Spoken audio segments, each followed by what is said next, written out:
भगवद्गीतेचा 5वा अध्याय कर्मसन्यास योग। नमस्कार, स्वागत आहे भक्ती स्वायबेस या आपल्या आध्यात्मिक प्रवासात। आज आपण पाहणार आहोत भगवद्गीतेचा 5वा अध्याय कर्मसन्यास योग। या अध्यायात श्रीकृष्ण कर्मयोग आणि संन्यास यांचं अंतर आणि साम्य समजावतात। चला तर मग सुरुवात करूया। अर्जुन विचारतो, संन्यास श्रेष्ठ की कर्मयोग? श्रीकृष्ण उत्तर देतात, दोन्ही मार्ग चांगले आहेत, पण कर्म करत करत संन्यास मिळवणारा अधिक श्रेष्ठ आहे। अर्जुन विचारतो, हे कृष्णा, तू कधी कर्मत्याग सांगतोस तर कधी कर्म करत राहण्याची शिकवण देतोस। खरं तर श्रेष्ठ कोणता मार्ग आहे?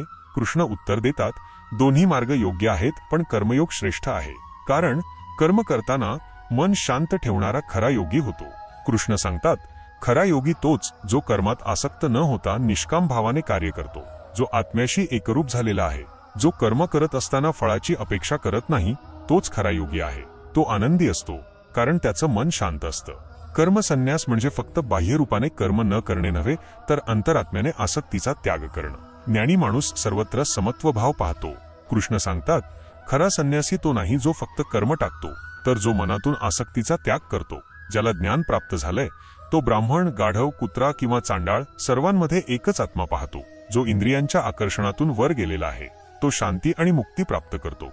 श्रीकृष्ण म्हणतात, जो सुख दुःखात, सन्मान अपमानात सम आहे, जो इंद्रियांवर संयम ठेवतो, तोच खऱ्या अर्थाने मुक्त होतो। शांती त्यालाच मिळते जो स्वतःवर विजय मिळवतो। ध्यानधारणा, आत्मसंयम आणि परमेश्वराचं ज्ञान यामुळे साधक परमशांतीला पोहोचतो।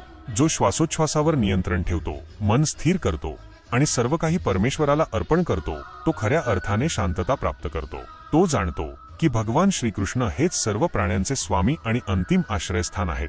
अध्याय 5 सारांश। या अध्यायात श्रीकृष्ण संन्यास आणि कर्म यांचं अद्भुत मिलन घडवून आणतात। ते सांगतात, कर्म करत करत मनातून संन्यास घेणं हेच श्रेष्ठ आहे। तोच खरा योगी असतो जो कर्म करतो पण त्याचं फळ परमेश्वराला अर्पण करतो। पुढच्या अध्यायात आपण ध्यानयोग म्हणजेच ध्यानाचे महत्त्व पाहणार आहोत।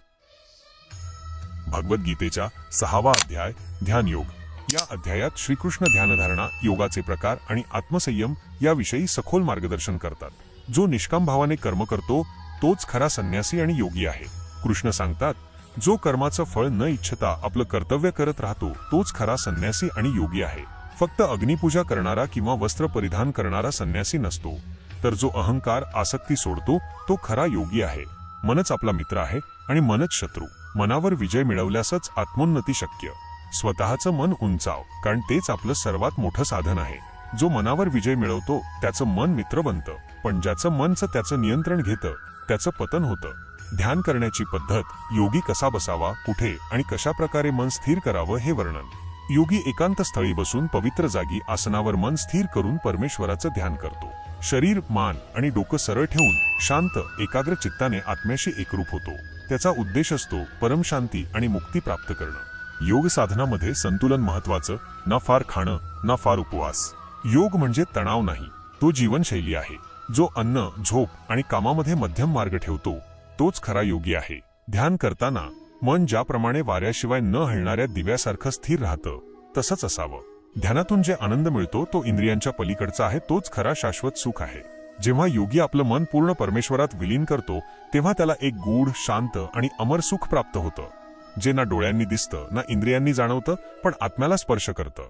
संकल्प, मोह आणि इच्छा यांचा त्याग करून योगी मनाला स्थिर ठेवतो। सर्व इच्छांचा त्याग करून मोहामध्ये न अडकता जो मनाला हळूहळू आत्म्यात लीन करतो तोच खरा योगी आणि मुक्त आत्मा होतो। सर्वांमध्ये एकच आत्मा पाहणं हेच खऱ्या ध्यानाचं फळ। योगी सर्व प्राण्यांमध्ये आत्म्याला एकच रूपाने पाहतो। जो सर्वांमध्ये स्वतःला पाहतो आणि सर्वांमध्ये परमेश्वर पाहतो तोच खऱ्या अर्थाने समत्वभावी योगी आहे। अर्जुन विचारतो, अस्थिर मनामुळे हे कठीण वाटतं।